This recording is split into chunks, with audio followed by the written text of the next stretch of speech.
Believing my sister's lies, my family abandoned me and my fiancé left. But I lived on and watched karma strike.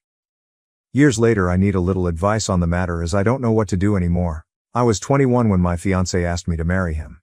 He was the absolute light of my life. We had known each other since preschool. Our families are very close. He would come and have dinner with us on a daily basis and vice versa. He doesn't have any siblings, but I have 2 older sisters, which is very important as he was also very close with them. We grew up together. When we started dating, I don't think our parents stopped celebrating for weeks. He helped me deal with a lot of my anxiety, and even when I gained a little weight and my mother berated me, saying he was going to leave me, he told her off and said he loved me for who I was, not for what I looked like, even though he claimed I was the most beautiful girl in the world to him. We were only engaged for 6 months before the incident. My middle oldest sister, let's call her Nikki, was a very cold person. She never showed any affection. She only ever opened up to my fiancé, as she said she saw him as a brother, and he also helped her through a lot of her dark times, such as battling drug addictions and breaking the law. She and I never saw eye to eye. I loved her dearly because she was my sister, but I didn't like her as a person. Out of the blue, she tells me she wants to take me clubbing, as we had never been together before, and she felt bad that she was so distant to me. I agreed, and that night we went out. Clubbing wasn't really my style, but once I had a few drinks, I loosened up a little and began having fun. The night was going smoothly until Nikki spotted a guy across the room whom she claimed she wanted to climb like a tree. She walked over to him, and within a few minutes, she was back and had a sour expression on her face. I asked her what was up, but she never said anything. I kept pressing because I didn't want our night to be ruined. She then told me the guy didn't want her number, but he wanted mine instead. I told her he was a loser and that there were plenty of guys around who would kill to be with a girl like her. She didn't budge, though. She told me she needed to use the restroom and then we would leave. I waited for over an hour. During this time, I was sipping on a lot of different cocktails, and I then started feeling really dizzy and lightheaded. I figured I'd just cab it home, as I was certain Nikki had left. On the way out though, I bumped into a friend of Nikki's whom she had briefly dated. He asked me if I needed a hand to my car, and I explained I was getting a cab. He said he was getting ready to leave and we could share one. I told him okay, and we walked out of the club together and into the first cab we saw. I tried to find my phone in my purse, but I felt myself getting dizzier and dizzier. I don't remember what happened next, as I blacked out, and the next morning I woke up on a hard sofa, my head pounding. When I came to, I realized I was in Nikki's friend's house, and my phone was sitting on the glass table in front of me, but it was flat. When he noticed I was awake, he offered some tablets and water and explained that I had passed out in the cab, and he didn't remember my parents' address, so he just picked me up and took me back here, where he laid me on the sofa. I told him I needed to go home, as my fiancé would be worried. He called a cab, and I left. When I arrived at my parents' house, my mother, father, Nikki, my fiancé, and his parents were all standing in the living room.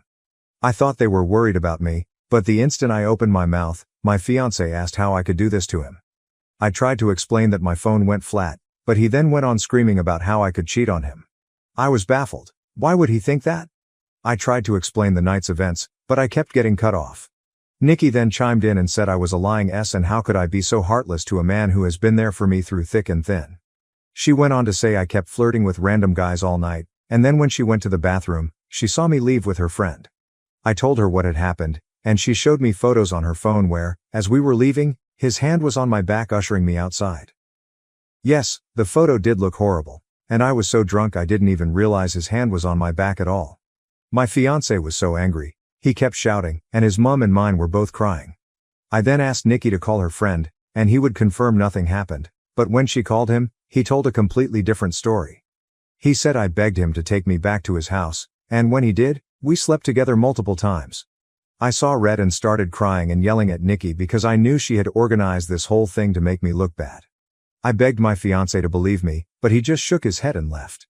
When everyone had cleared out, my mother slapped me across the face and told me to get out. I left and went to a friend's house, where I stayed for a few nights. During those nights, I called my fiancé, crying and pleading with him to believe me that nothing happened, but it all fell on deaf ears, as he never returned any of my calls or texts. My mom texted me and told me she was kicking me out and that she couldn't believe I would do such a thing and a lot of hurtful other slurs I don't think I could repeat here. She didn't even give me time to get my things, as she threw everything out. I was now homeless. None of my family would take me in, as they chose my fiancé and mother's side. I was homeless and single in less than a day and a half. My entire world had been taken away because of Nikki's lies. Now, for weeks, I tried everything to get my fiancé back and my family. The limit for me, though, was when Christmas time had come, and I went over to my mother's house to try and reconcile. I was sleeping from couch to couch during this time. When I got to my parents' house, I knocked on the door, but no one answered.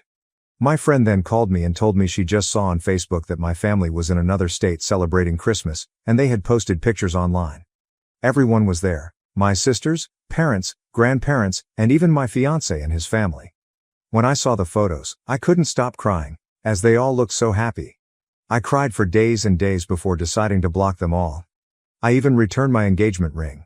My friend knew someone a couple of hours away who was looking for some help in his restaurant, and he even had living arrangements above where he worked, so I could get rent at a cheap price and work at the same time. I wanted to start over with my life, as it hurt me that no one took my side and they all left me to fend for myself. I was able to move pretty quickly and was doing well. The apartment was tiny, and I had to work 10+ hours almost every day, but I was able to save a lot of money. I'm not living in the apartment anymore. I was able to rent a much nicer condo, but I am still working at the restaurant as assistant manager. Now it has been roughly 2 years since I left, and I have not spoken to any of my family. I had no idea what was going on with them until I got a knock on my door. It was my ex-fiancé. I was shocked, to say the least. All these feelings came rushing back, and all I wanted to do was jump into his arms. But then I remembered the pain I had felt and tried to slam the door in his face, but he stopped it and asked that I let him explain. He said that Nikki had gotten married and she had confessed that she lied about the situation because she had found someone she loved so much and realized what a horrible thing she had done. I asked him how he found me, and he said my friend told him. My entire family had been trying to get in touch with me and wanted to see me. I told him I needed time to see if I even wanted to have them in my life. He left, and I have been a mess since. I don't know what to do. I know I will never ever forgive Nikki. She could rot for all I cared, but it's hard because my other family and fiancé didn't know she was lying, but I also felt like they abandoned me too quickly without letting me explain my side. I don't know if I should forgive them. Any advice would be much helpful. Thank you for taking the time to read. Update. Wow, guys, I don't even know where to begin. I am honestly so grateful for all the support, advice, beautiful messages, and awards you guys have gifted. I wish I could personally thank each and every one of you, and I did try my best to reply to every message. You guys are honestly so amazing, and I cried reading all the comments. My heart has never been so touched with the amount of love and support I got on this post, and I am so sorry if it took too long to post an update. I was honestly in so much shock I didn't know how to cope with it. So, I never got back to my ex. I didn't know what to do, but eventually, he must have given my phone number to my parents, as they texted asking to meet up. I never replied and was planning on organizing a Zoom meeting, but didn't need to as they also showed up at my door. Well, my father did. When I answered the door and saw him standing there, I ended up throwing up, which he insisted on cleaning. When he was done, we sat down, and I just burst into tears.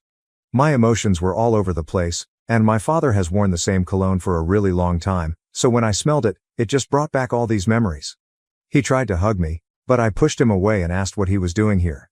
He went on to explain he and my mother are getting a divorce. He said he begged my mother to get in touch with me the minute I left, but she refused and said I was acting like a baby, and if I wanted to leave them after doing something so horrible, then I could do things on my own from then on. I asked him how long it took them to notice I was gone. He said they arrived back home after New Year's Eve and were planning on inviting me over so we could talk. That's when they got in touch with my friend, and she told them I left and she didn't know where I was. I asked him why he didn't listen to my side of the story and why they threw me away so easily. He just started crying. He said he never meant for things to get so out of hand, and he wishes more than anything he could take it all back. I said when they found out Nikki was taking drugs and had dropped out of high school, they didn't throw her away. Instead, we all went on a holiday so she could focus on things besides drugs, and during that trip, she got hooked on alcohol, and each time they defended her over and over. He said he had no idea my mother was going to kick me out. He thought it was going to be for a few days, but then they decided at the last minute to spend Christmas out of state. My mother apparently promised him I would be allowed back home after they got back. I said she threw away all my stuff, but he said everything was still there and she lied about that. I asked him what has happened to Nikki, and he said she is dead to him. He wants nothing to do with her, but my mother has been crying to him, asking to forgive Nikki as she is not well, and they had already lost one daughter.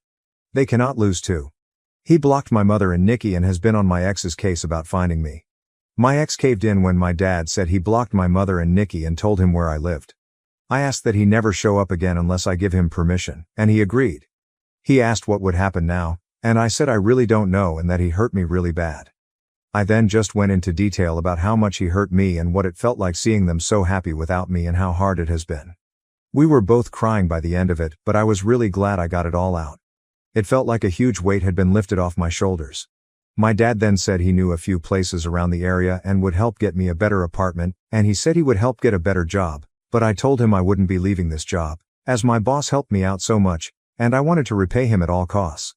I said I didn't want him to do anything for me, but I said I do want to reconcile, but it has to be on my own terms, and it is going to take a very, very long time to trust him again, and I may never trust him again.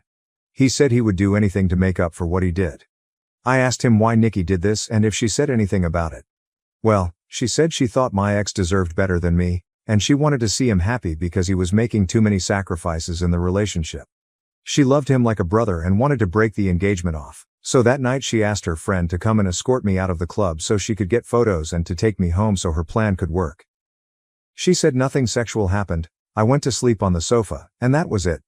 He was up playing video games all night until I woke up, which he has proof of apparently. My dad was planning on getting my stuff from my mother's house and bringing it to me, but I told him I didn't want those things anymore. I then went to ask about Nikki's husband, and he said my mother has been hush-hush with the entire situation, but he had his number and wrote it down for me. After my dad left, I decided to call Nikki's husband. I was sweating the entire time and felt so sick. What if I could hear her in the background? Well, anyhow, when he picked up, I just spit everything out, which I deeply regret because I should have eased into it for him. He sounded really confused, and I explained the entire situation again. I even went into detail about her drug and alcohol problems. I was honestly expecting him to curse me out and defend Nikki. Instead, he let out a long sigh, and well, it turns out he had a feeling she wasn't exactly innocent. It turns out she and his sister have been having problems, and she has been spouting non-stop lies about his sister and has caused a huge rift between them. His sister didn't even attend their wedding. I told him I was sorry, but he should make things right with his sister because Nikki was the problem, not her. We spoke a little more, and he hung up. I'm not entirely sure what he is going to do with that information. I hope he cuts his losses and leaves her because he sounded like a really nice person, and even he has lost his own sister because of Nikki. So I have decided to reconcile with my dad. My mother has always run the show their entire marriage, so the fact he is putting his foot down and divorcing her and going no contact with Nikki shows he is serious about wanting to make amends. I don't think I will ever reconcile with my mother, as she thinks Nikki is a victim also in all this, and at this point, I don't care to listen to her excuses. If she reaches out and we talk, I will update the post again.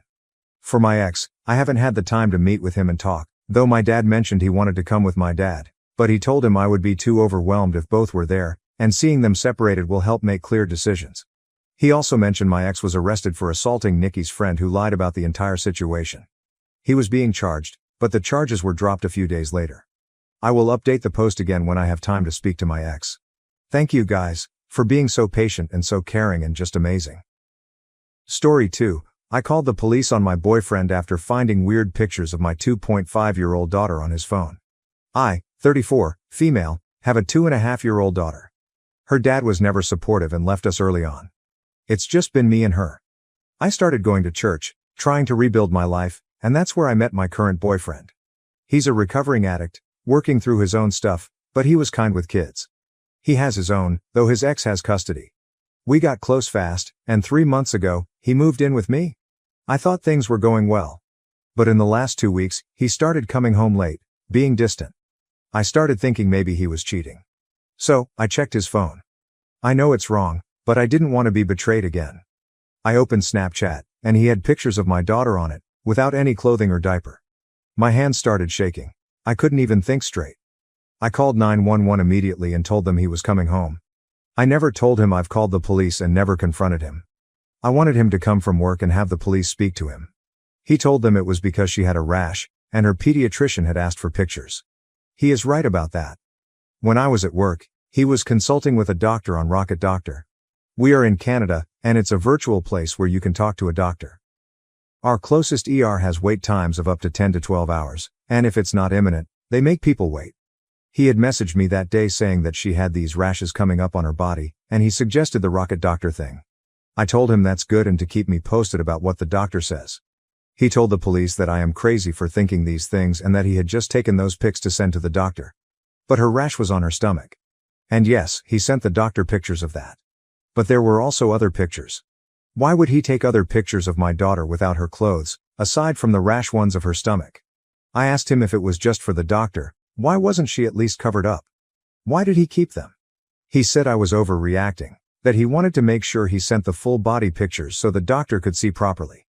I told him to go on the Rocket Doctor website and show me what he sent the doctor. He had only sent the doctor a picture of her stomach area. That was taken at 1:12 p.m. on his iPhone. All other ones were taken at 1:25 p.m.